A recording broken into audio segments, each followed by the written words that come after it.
Assalamualaikum warahmatullahi wabarakatuh. Bagaimana kabar kalian hari ini? Semoga kita selalu dalam lindungan Allah Subhanahu wa Ta'ala. Alhamdulillahirabbil alamin. Kita bertemu lagi di mata pelajaran fikih. Pada kesempatan kali ini, kita akan membahas tentang haid, nifas, dan istihadah. Tujuannya agar anak-anak mampu memahami perbedaan darah haid, nifas, dan istihadah.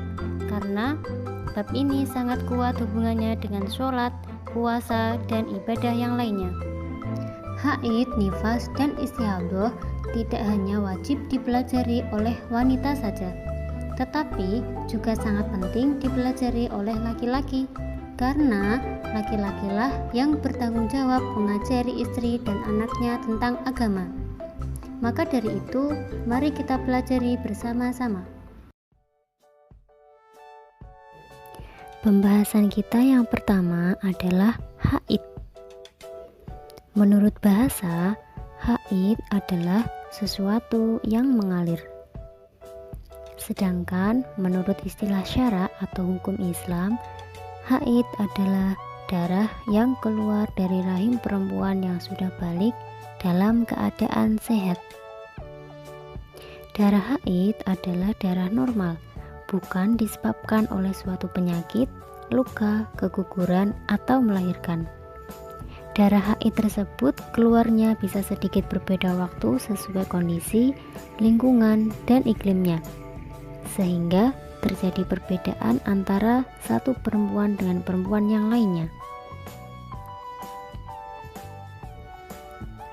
Ulama berpendapat haid tidak akan terjadi sebelum anak perempuan memasuki usia 9 tahun atau 8 tahun 11 bulan menurut tahun Qamariyah atau Hijriyah.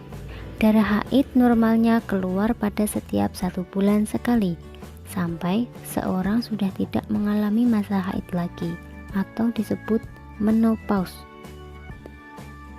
Menurut para ulama, masa haid paling sedikit adalah 1 hari 1 malam, dan umumnya atau masa sedangnya adalah 5 hari 5 malam, dan yang paling lama 15 hari 15 malam. Sedangkan masa suci paling sedikit adalah 15 hari 15 malam. Jenis warna haid adalah merah kehitaman, sebagaimana hadis Urwah bin Zubair berkata, Fatimah binti Abi Hubais bercerita kalau dia mengeluarkan darah penyakit atau istihadah. Nabi SAW bersabda kepadanya, kalau itu darah haid, warnanya merah kehitaman. Bila demikian halnya, berhentilah kamu sholat. Tapi kalau tidak demikian, berwudulah lalu sholat, karena itu hanyalah gangguan otot. Hadis riwayat Abu Daud. Hal-hal yang dilarang ketika haid yang pertama adalah sholat, baik sholat wajib maupun sholat sunnah. Yang kedua, puasa, baik puasa wajib maupun puasa sunnah, namun wajib mengqadha atau mengganti puasa wajib setelah selesai haid.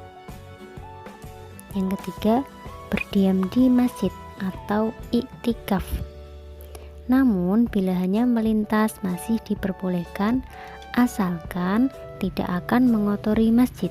Yang keempat, membawa dan membaca Al-Quran. Yang kelima, tawaf atau keliling Ka'bah, baik tawaf wajib maupun tawaf sunnah. Masuk dalam kategori jenis hadas apakah haid itu? Mari kita bahas terlebih dahulu mengenai hadas. Hadas dibagi menjadi 2, yaitu hadas besar dan hadas kecil. Hadas besar adalah hadas yang harus disucikan dengan cara mandi. Sedangkan hadas kecil adalah hadas yang dapat disucikan dengan cara berwudu atau tayamum saja. Jadi, haid merupakan jenis hadas besar. Karena untuk dapat melaksanakan ibadah seperti sholat, puasa, dan lain-lain, perempuan harus mandi besar terlebih dahulu setelah selesai haid. Pembahasan kita yang kedua adalah nifas. Nifas adalah darah yang keluar disebabkan oleh kelahiran anak. Hukum yang berlaku pada nifas adalah sama seperti hukum haid, baik mengenai hal-hal yang diperbolehkan, diharamkan, diwajibkan, maupun dihapuskan. Karena nifas adalah darah haid yang tertahan karena proses kehamilan. Jadi, hal-hal yang dilarang ketika nifas sama dengan hal-hal yang dilarang ketika haid. Begitupun dengan jenis hadas dan warna darahnya. Sebagaimana disebut dalam kitab Safinatun Najah maupun Fathul Qori bil Mujib, umumnya darah nifas keluar selama 40 hari. Paling sedikitnya adalah 1 tetes dan paling banyak adalah 60 hari. Pembahasan kita yang ketiga adalah istihadah. Darah istihadah disebut juga darah penyakit. Menurut matan dalam kitab Takrib, darah istihadah ini adalah darah yang keluar di luar masa rutin haid, serta bukan disebabkan setelah melahirkan. Contoh 1. Fatimah berumur 7 tahun, tiba-tiba ia mengeluarkan darah. Maka darah itu disebut darah istihadah. Darah yang keluar tersebut belum dikategorikan dalam haid, karena umur minimal perempuan memasuki masa haid adalah 9 tahun. Contoh yang kedua. Pada tanggal 2-9 Fatimah mengeluarkan darah. Tanggal 10 ia bersuci kemudian beribadah karena darahnya sudah berhenti. Tanggal 23-26 Fatimah mengeluarkan darah lagi.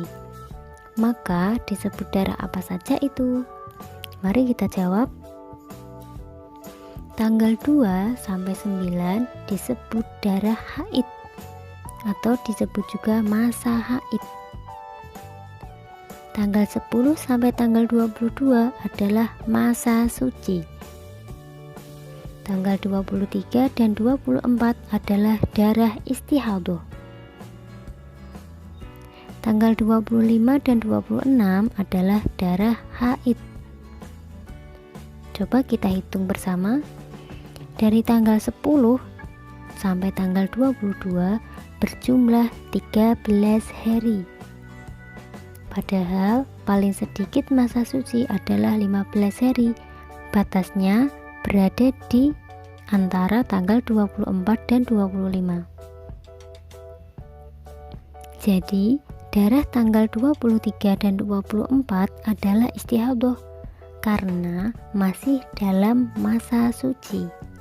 Sedangkan tanggal 25 dan 26 sudah haid karena sudah melewati masa suci, jadi disebut darah haid. Perempuan yang mengeluarkan darah istihadah tetap memiliki kewajiban untuk berpuasa, sholat, tawaf, atau memegang mushaf. Ia berstatus sebagaimana orang berhadas kecil. Darah istihadah tidak mempunyai batas minimal atau maksimal. Sedangkan untuk warna darah istihadah adalah merah segar. Istihadah tidak ada larangan beribadah seperti haid atau nifas. Sebagaimana orang suci, maka perempuan yang sedang mengalami istihadah harus melaksanakan ibadah wajib seperti sholat, berpuasa, tawaf, dan lain-lain. Lalu, bagaimana cara melakukan ibadah sementara dia masih membawa najis yaitu darah? Caranya, cukup membersihkan badan yang terkena najis, kemudian bersuci, Bersuci di sini yang dimaksud adalah wudhu, kemudian melaksanakan ibadah. Jadi, tidak perlu mandi besar atau mandi wajib terlebih dahulu. Perempuan yang sedang mengalami haid atau nifas tetap bisa beribadah, contohnya mendengarkan murotal, berbanyak zikir, memberi sedekah, memberi makan orang yang puasa, membaca buku ilmu, datang ke majelis ilmu, dan yang lain sebagainya.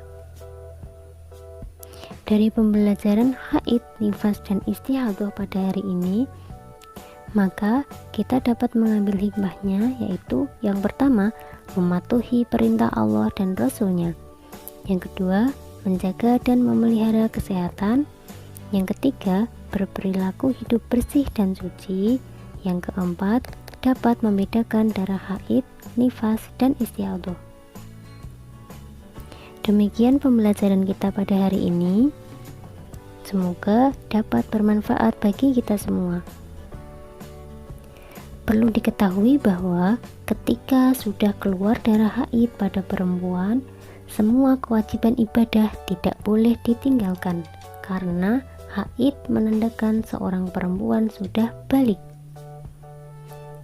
Dan perlu diketahui, kebersihan adalah sebagian dari iman. Allah Subhanahu wa Ta'ala menyukai orang-orang yang bersih ketika menghadapnya. Semoga kita semua diberi kesehatan dan keselamatan oleh Allah Subhanahu wa Ta'ala. Ingat selalu belajar, sholat, ngaji, doakan kedua orang tua. Assalamualaikum warahmatullahi wabarakatuh.